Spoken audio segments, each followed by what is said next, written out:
A big thank you to Squarespace for sponsoring this week's video.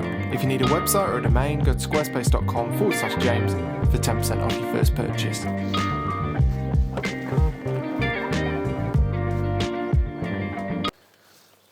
Good morning, everybody. Hope you're all well, and welcome back to Wales and to what looks like it might be quite a nice sunrise. This is my least favourite time of year for photography. All the drama of winter has departed, and the colour of spring is yet to arrive in full. So we're sort of in this no man's land, I find. But I've been busy on Google Maps recently, plotting pins of places I think might work for summer photos. So I thought today I'd come and see if they do actually work composition-wise, if not, well, in terms of colour and tone and stuff. Because as I say, the colour is yet to arrive. So that's what we're doing today. As you might be able to tell, I'm still a bit poorly, but it's been about a week since the last video, and since then I've had full-on itis of the tonsils, which I'll be honest was miserable, but several handfuls of antibiotics later, I'm on the mend. So let's go and take some photos, shall we? Practice photos. Shot number one was this little bus stop here, which is very picturesque, I think, and will be more so when the green comes. But I've just been trying to investigate whether that give way sign over there can turn on its pole at all. Sometimes they can, and I think that would work well, particularly in summer, because you'd get the pop of the red against the green of the tree in the background.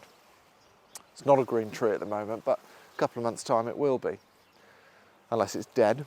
But other than that, I just like the uniform nature of all the signs. You've got the post box, hopefully a give way sign that'll flip this way. Lovely little stone bus stop, signage for the bus stop and the phone pole, and then the sign for Egglesbach, which with the daffodils does look very nice.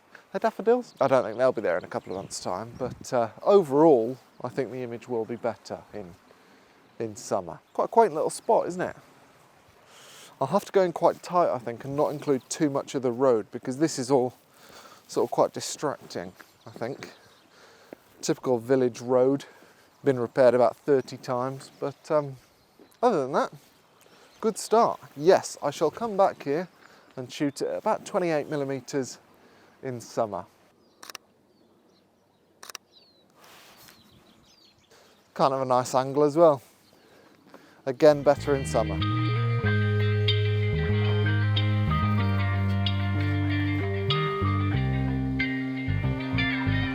Hear the farm dogs?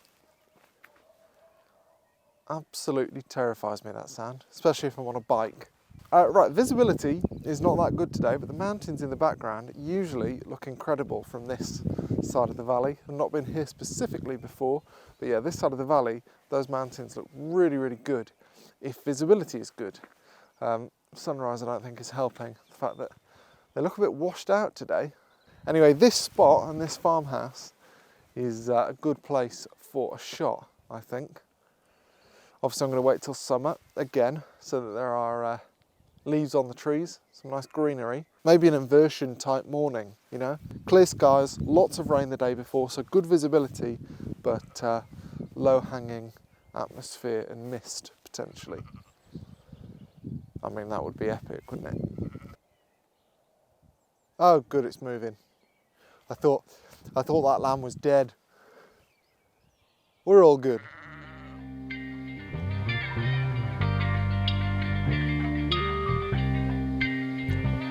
Where's the sun gone in? No. It's not the warmest, but after winter it's still quite nice.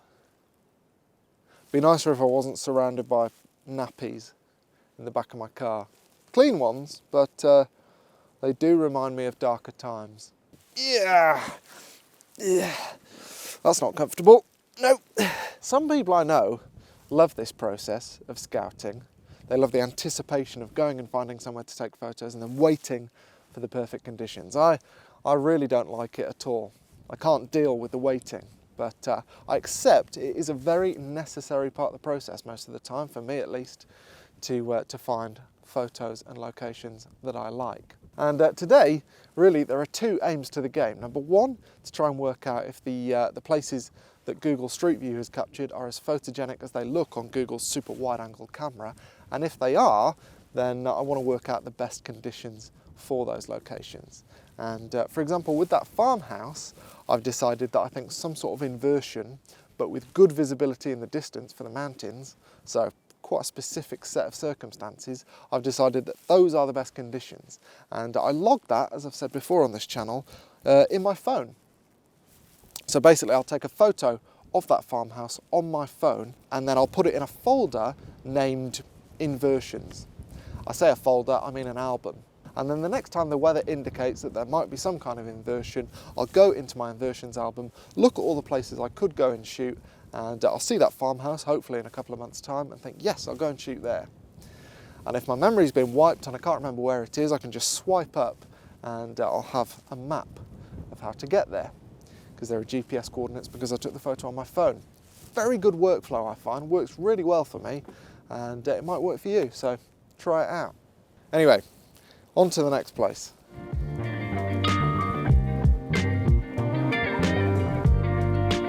Maybe a couple more minutes of sun. There's another cloud.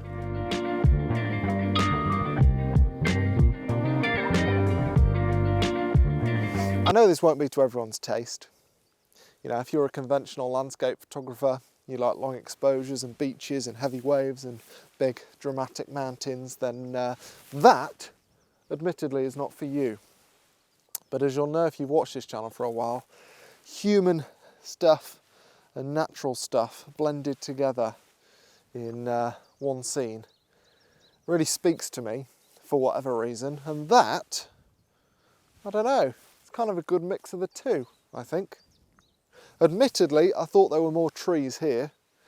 I don't know if they've been cut down, or some have been cut down, yeah. Which is a bit of a shame, because I think that would have lent more weight to the natural part of the image. But I don't necessarily think it's the end of the world. There'll be some more growth here in summer, and I do think summer is the time to take this photo.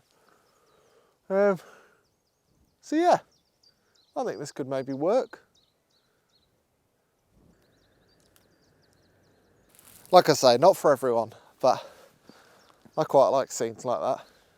I've just seen myself in the car window and noticed that I'm mirroring all the colours in that image. Not intentional, obviously, but fun. Maybe I need to eat. If I think that's fun, I might need to eat. I'm back home, as you can see, having had some lunch, and I feel much better. I'm much less likely to make those kinds of observations. Boring ones. Also, thank you so much for watching what I imagine has been quite a tedious video. But scouting is an important part of the process, as I mentioned. So hopefully I'm in a better place to go and take good photos in some of those locations now, having been on that trip and some other off-camera trips.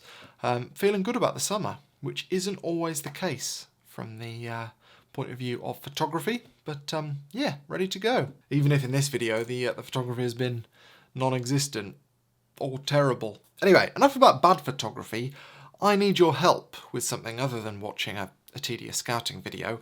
This year I am attempting to buy a photography book every week.